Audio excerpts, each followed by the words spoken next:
Bonjour à tous et bienvenue, c'est le JTech. Le JTech, c'est toute l'actualité des nouvelles technologies, chaque semaine sur le web. Bonjour Jérôme. Salut François, et l'actualité cette semaine, c'est Palm qui a enfin trouvé un repreneur, Apple qui fait preuve de mauvais caractère face à Gizmodo, l'affaire de l'iPhone 4G, rappelez-vous.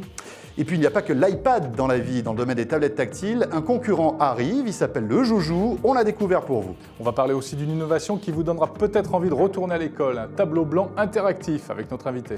Et puis Jérôme, tiens, attention, est-ce que tu sais ce que c'est ça? Ça fait mal? Non, c'est pas un taser, c'est un picoprojecteur, c'est la mode de ce genre de petit appareil. Ouais. On vous explique tout dans un instant. Soyez les bienvenus, c'est le JTech.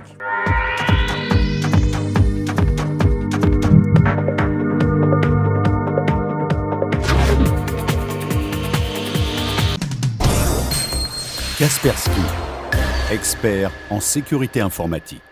Et on commence ce JTech par l'actualité toute chaude qui vient d'arriver des États-Unis. Ça y est, le groupe Palm, la maison Palm vient d'être rachetée, Jérôme, et pas par n'importe qui, par le constructeur informatique HP. Tu as 1,2 milliard de dollars là sous la main? Alors non, en fait non, c'est vrai. Je vais être obligé de me faire aider par, non pas acheter, hein, mais me faire aider. Jamais, bien sûr. Par HP, le constructeur informatique, qui a décidé de s'offrir Palm. Combien tu as dit? 1,2 milliard de dollars. Ouais, ce qui est quand même à peu près 900 millions d'euros. Alors on en parlait la semaine dernière de Palm, puisque ça y est, le Palm Pre Plus et le Pixie sont arrivés en France ces jours-ci, via l'opérateur SFR. On en parlait déjà un tout petit peu, c'est vrai que c'était quelque chose qui était dans les cartons. Mais qu'est-ce qu'ils vont en faire de ce Palm? Eh bien, c'est la question qu'on peut se poser. Voilà, HP, on connaît tous, grand constructeur informatique, l'un des numéros 1 aujourd'hui, qui n'est pas que dans l'informatique, qui est aussi dans le logiciel et dans le monde professionnel. Et qui prépare une tablette. Et qui prépare une tablette, tu as tout à fait raison, la Slate, qu'on vous a montré il y a quelques temps de cela dans le JTech. Alors voilà, HP qui rachète Palm, pourquoi? Pour simplement se lancer aussi dans le domaine des smartphones, parce que HP est totalement absent du domaine des smartphones.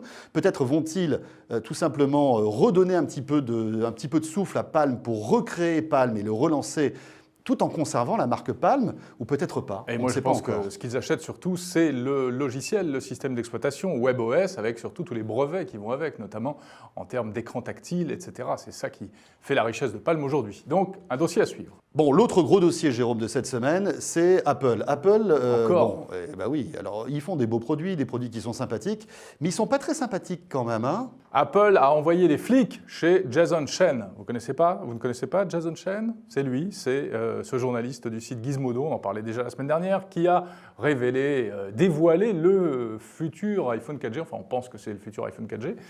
Bon, perquisition dans sa maison, ils l'ont empêché de rentrer avec sa femme, ils ont saisi tous ses ordinateurs, puisque c'est un journaliste blogueur qui travaille beaucoup chez lui, donc c'est carrément sa salle de rédaction, sa maison. Ils ont tout raflé. Oui, alors c'est quand même étonnant parce que bon, ça soulève quand même plusieurs problèmes. Déjà, la liberté journalistique et le fait pour un journaliste de conserver, de réserver ses sources. Là, il se trouve qu'a priori, la police californienne estime que les informations que détenait ce journaliste n'étaient pas sous couvert du secret journaliste. Voilà. Y a-t-il violation, effectivement, de la loi américaine qui protège les sources d'information des journalistes? Ça, c'est sans doute ce que vont plaider les avocats de Gizmodo. Voilà. Et puis, on peut quand même souligner aussi la violence un petit peu d'Apple sur ce sujet. Pas cool, pas cool. Bon, voilà, faire venir les policiers quand même chez quelqu'un pour simplement mettre à mal un appartement, mettre à sac un appartement, c'est un peu bizarre. Cela dit, ça conforte un peu quand même dans l'idée que le nouvel iPhone 4G sera bien celui qu'on a vu la semaine dernière. Tu penses que donc vraiment que c'était le On vrai. le disait déjà la semaine dernière, les paris sont toujours ouverts. Nous, on croit que c'est le nouvel iPhone qui sortira dans quelques semaines. Même si évidemment le design peut encore évoluer. On verra bien. Alors sinon, il faut parler de ce nouveau Joujou. C'est bien trouvé. Joujou avec 2 O cette fois-ci, attention à l'orthographe. Qui arrive, on l'avait déjà évoqué dans un précédent JTech, une tablette Internet. Ça ressemble un peu à l'iPad, regardez. C'est plus long, plus en longueur. Et c'est quasiment disponible. Toi, tu l'as essayé cette semaine? Alors, je l'ai essayé, puisque en fait, l'équipe de Joujou était en France, puisque ça y est, ce produit est annoncé en France simplement en précommande sur le web, sur le site de Joujou, donc il ne sera pas disponible dans les magasins physiques, simplement sur le web.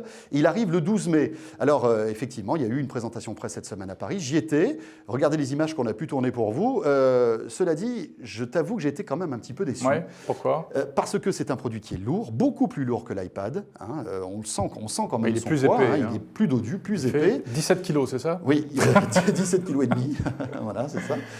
Non, le problème principal, on va dire, c'est Il que fait c'est quoi, 1,5 kg à peu près? Voilà, c'est ça. Mais le problème principal, si tu veux, c'est on a l'impression que ce produit n'est pas encore véritablement terminé. Il faut savoir que la société qui fabrique ce joujou s'appelle Garage Fusion. C'est une petite société, ils sont 14. Tu te rends compte, 14 à créer un produit high-tech, voilà, effectivement.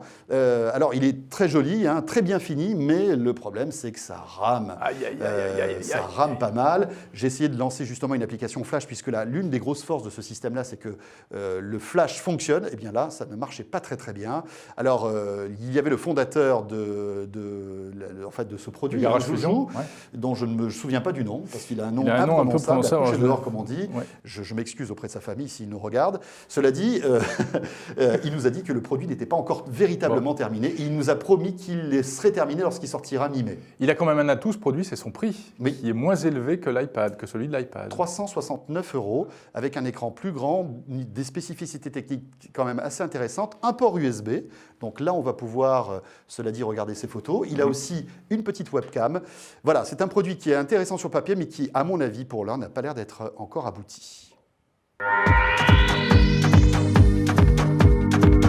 On parle maintenant d'une innovation que l'on trouve déjà dans certaines écoles qui ont de la chance, mais que l'on va trouver sans doute dans de plus en plus de collèges, de lycées.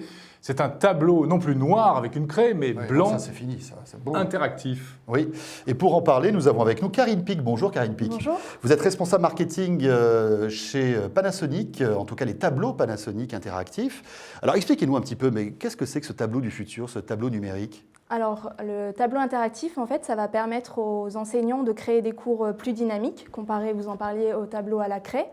Donc, c'est-à-dire que c'est un tableau sur lequel le professeur va pouvoir faire des annotations, il va pouvoir très facilement accéder à Internet sans être collé à son PC, en fait. Il va être constamment plus présent avec ses élèves. Et donc, c'est connecté à un ordinateur, tout simplement ? Tout à fait, donc c'est relié à un ordinateur portable ou votre PC et également associé à un vidéoprojecteur qui va diffuser les images sur le tableau. Et c'est grâce au logiciel intégré dans l'ordinateur que le professeur va pouvoir tout simplement toucher le tableau.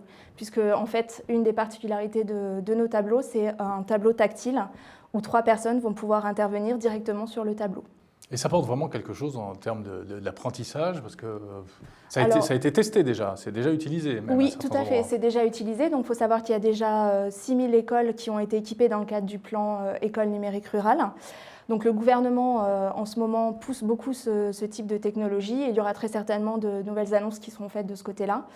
Et ce que ça apporte, pour répondre plus précisément à votre question, c'est que ça va effectivement éveiller l'intérêt des élèves et dynamiser les cours. Tu vois, t'as mieux fait de rester à l'école. Ouais, non, mais c'est vrai, je crois que je vais y retourner. En revanche, quelles sont les interfaces là ? Parce qu'on voit une vidéo avec un monsieur qui a une espèce de gros feutre, gros stylo. On peut le faire aussi avec le doigt. C'est quoi les interfaces là qui sont disponibles ? Tout à fait. Donc vous allez pouvoir écrire, 3 personnes vont pouvoir écrire ensemble sur le tableau, ou alors utiliser un stylo électronique. Et sur ce stylo électronique, vous allez pouvoir directement changer les couleurs. Donc il y aura 6 couleurs sur le stylo électronique et une gomme. Bon, et ça coûte combien un tableau interactif comme ça ? Alors on va être autour de 3 000 à 5 000 euros l'équipement complet. C'est plus cher qu'un tableau en ardoise. Hein. Ah oui. Effectivement, vous allez avoir des accessoires complémentaires qui n'existent pas avec le tableau à la craie. Donc par exemple, un accessoire qui va vous permettre d'ajuster la hauteur du tableau, donc en fonction de l'utilisateur, afin de permettre aux enfants de pouvoir accéder facilement au tableau. Vous allez pouvoir également installer ce tableau sur un stand mobile. Et on a d'autres accessoires qui vont venir aussi compléter et aider aussi à la pédagogie. Par exemple, un système sonore pour améliorer le son dans la classe, donc permettre aux professeurs Formidable. d'avoir des micros. Voilà. Je crois qu'on pour la maison en fait. Ah ouais. Mais ça peut marcher aussi dans les entreprises, ça remplace tout à fait, voilà. Donc c'est vrai etc. qu'on parle beaucoup du marché de l'éducation, mais c'est tout à fait un outil extraordinaire pour tout ce qui va être formation. Vous avez aimé PowerPoint, voici le tableau blanc interactif. Voilà, ça va sauver l'école, chers amis. Merci beaucoup, Karine Pic. Merci.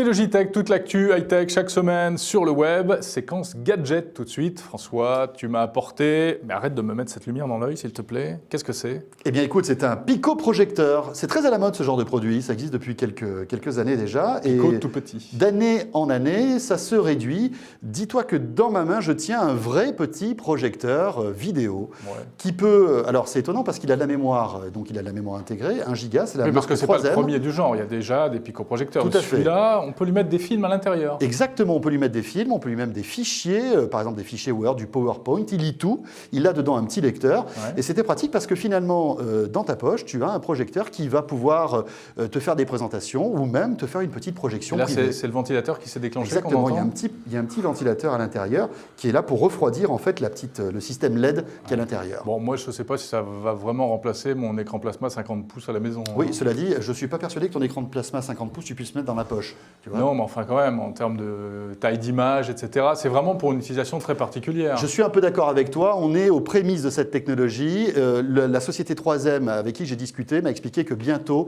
on aurait des taux de luminosité beaucoup plus importants, ce qui fait que ce genre de petit appareil pourra faire des diagonales d'images de projection tout à fait intéressantes. Justement, voilà. Quelques précisions tout de suite de la part d'un représentant de 3M. Alors le projecteur de poche se destine à la fois aux professionnels qui veut pouvoir présenter quelque chose en clientèle dans un comité restreint sans sortir un gros vidéoprojecteur, également aux particuliers qui veut projeter entre amis des photos, regarder un film en famille et avoir sur son appareil un contenu numérique. Alors vous pouvez lire l'ensemble des extensions type PowerPoint, Excel, Word, du PDF et tout ce qui est vidéo et musique type MP3. Vous allez jusqu'à 2 heures de projection en mode autonome, sans chargeur. Ce produit a démarré en 2008, les ventes triplent chaque année et on pense que d'ici 2 ans, il se vendra plus de projecteurs de poche que de vidéoprojecteurs classiques. Alors Jérôme, comble du luxe, c'est que je peux brancher sur ce picoprojecteur un petit iPhone ou un iPod ou n'importe quel baladeur en fait audio-vidéo. Et là, ça va se transformer en lecteur vidéo. Si tu veux, par exemple, tu achètes tes films sur iTunes, tu peux les regarder, projeter avec ce petit appareil. Pas mal. Puis tiens, n'oublie pas le pied aussi, le petit support pour le mettre. Bon, voilà, ça coûte un petit peu plus de 300 € quand même. Moi, je t'ai apporté un gadget. Regarde-moi ça. Alors, ce n'est pas ma trousse de toilette, n'est-ce pas? Parce que ça, c'est... C'est un routeur de voyage. Et c'est vraiment bien, ça peut rendre service à des tas de gens qui voyagent beaucoup et qui ne savent pas forcément que ça existe. Comme toi, entre 2 avions. Tout le temps. Ouais. Donc, tu arrives dans une chambre d'hôtel, très souvent, il y a Internet maintenant, mais en général, c'est simplement une connexion filaire par câble. Or, si tu as des téléphones mobiles, que tu veux connecter à Internet en Wi-Fi, ou si on voyage en famille et puis on a plusieurs appareils pour surfer sur le web, et bien avec ça, je l'installe dans la chambre d'hôtel, je récupère la connexion Internet fournie par l'hôtel. Donc tu branches ça sur la prise Ethernet de la chambre d'hôtel, c'est ça? Exactement, et j'ai mon petit hotspot portatif dans ma chambre d'hôtel. Voilà, et après tu peux connecter ton iPad, ton iPhone, enfin tous les appareils Wi-Fi que tu as à la maison. Voilà, avec et on peut se connecter à plusieurs? Oui, à plusieurs en même temps, protection par clé web, non? Mais Jérôme, moi je pense que maintenant dans la plupart des hôtels il y a du Wi-Fi. Hein, pas partout, pas partout, détrompe-toi. Ça coûte une soixantaine d'euros. Tu vas pas dans des hôtels assez luxueux, c'est pour ça, on n'a pas tout à fait le même niveau. Possible, voilà, ça coûte une soixantaine d'euros, c'est TrendNet qui fabrique ça. Pas mal, petit routeur de voyage. Puis si vous êtes à la maison, ça peut servir aussi pour étendre votre réseau Wi-Fi. Ah, pas mal ça, donc ça augmente la capacité Wi-Fi de la maison. En fait. Bon, et le dernier gadget, alors ça c'est la mort, ça c'est génial. Vous avez des enfants. C'est une télécommande, chers amis. Jérôme, c'est bien, mais tu sais que ça existe depuis 40 ans à peu près. Hein. Vous ne savez plus comment vous dépêtrer avec de vos enfants, voici la télécommande à enfants. C'est génial, un bouton « Fais tes devoirs », un bouton « Mange des légumes », le bouton « Dis merci à la dame », le bouton « Embrasse grand-mère »,« Grandis »,« Arrête de pleurer »,« Cesse de te tatouer »,« Arrête de fumer ». Faut voir un peu. Plus ou moins d'énergie, c'est génial, non? Bon, est-ce que ça marche par exemple? Tiens, mange des légumes. Moi j'adore ça. D'accord. Ça marche pas bien sur les adultes, ça marche que sur les enfants en fait. Ça marche sans pile. En plus, c'est formidable. Ouais, ça fonctionne à l'énergie positive. Bon, ben voilà, c'est avec cette télécommande du futur que se termine ce JTech. Merci de nous avoir suivis. Il y a aussi le modèle pour commander sa femme, pour commander un mari, un chien ou un chat. Formidable.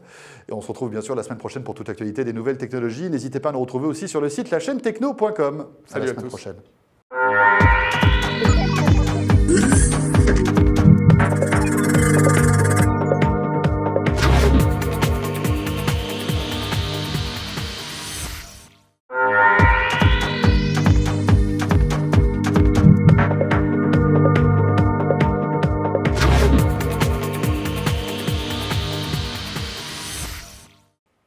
avant de se dire vraiment au revoir, vous ne pouvez pas y échapper. Passez à côté, c'est le tour de magie de Raymond Copperfield, chers amis. Je me concentre, je me concentre. Est-ce Bon. que tu aurais quelques pièces de monnaie? Des pièces de monnaie, écoute, Ouais, oui, j'en ai s'il préparé te plaît. quelques-unes. Donc là, tu as 4 pièces de 1 euro. Très bien, c'est exactement ce qu'il me faut. C'est ce qu'il te fallait? Voilà, ouais. Tiens, d'accord. 4-5 Voilà. pièces de 1 euro, donne-moi ça. Voilà. Voilà.